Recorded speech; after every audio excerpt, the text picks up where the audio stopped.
Le 2 décembre 2016, j'avais écrit un billet sur mon blog titré « Mon cher François n'y allez pas ».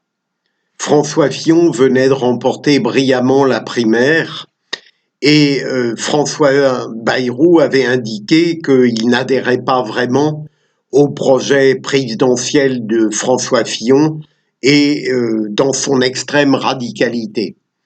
Alors, bien sûr, à l'époque, nous ignorions tout ce que nous avons appris ensuite sur François Fillon. Mais il me semblait discutable de la part de François Bayrou d'envisager à nouveau une candidature qui n'aurait été que la 4e, et je craignais fort qu'il succombât encore à cette volonté qui n'est pas forcément vaniteuse de porter les couleurs d'un centre authentique et vigoureux. Mais François Bayrou nous a surpris et j'allais dire presque dans le bon sens. Certes, il a su résister au ridicule d'une 4e candidature et il l'a fait en développant une argumentation tout à fait respectable. Il a fait comprendre pourquoi il était hors de question qu'il revienne sur son rejet du programme de François Fillon, puisque les problèmes de moralité qu'il a invoqués rendaient impossible, selon lui, son adhésion au camp de la droite classique. Mais au fond, lorsque maintenant il propose une configuration nouvelle dans l'espace politique français, une alliance avec Emmanuel Macron sans qu'apparemment celui-ci ait été au courant, il prend tout de même des risques parce que il y a quelque temps, François Bayrou avait été très sévère avec Emmanuel Macron, notamment lorsqu'il l'avait qualifié de personnalité inféodée aux puissances de l'argent.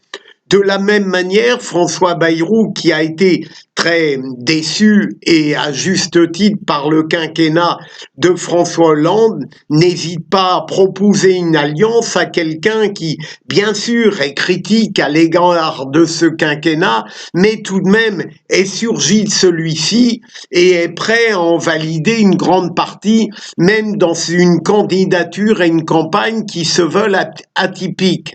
Je me demande alors si, avec cette proposition d'alliance qui va vers Emmanuel Macron, François Bayrou ne va pas vers une démarche risquée, étrange et qui peut en quelque sorte dénaturer son image auprès de ses soutiens les plus sympathiques et les plus chaleureux et amplifier l'hostilité de ceux qui n'ont jamais cru en son destin présidentiel et qui lui ont reproché parfois un parcours assez équivoque.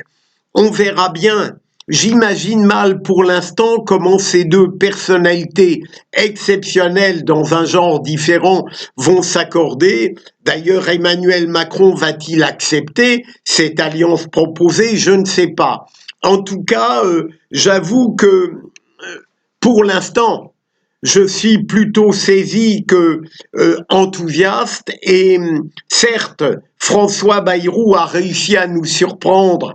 Il ne l'aurait pas fait en se représentant pour la 4e fois, il le fait en proposant une alliance à Emmanuel Macron. Ce n'est pas rien, mais le destin de ces deux êtres-là, de ces deux visions politiques-là, n'est pas très clair et peut-être maintient-il la politique française dans une équivoque que François Bayrou pourtant avait cherché à dissiper.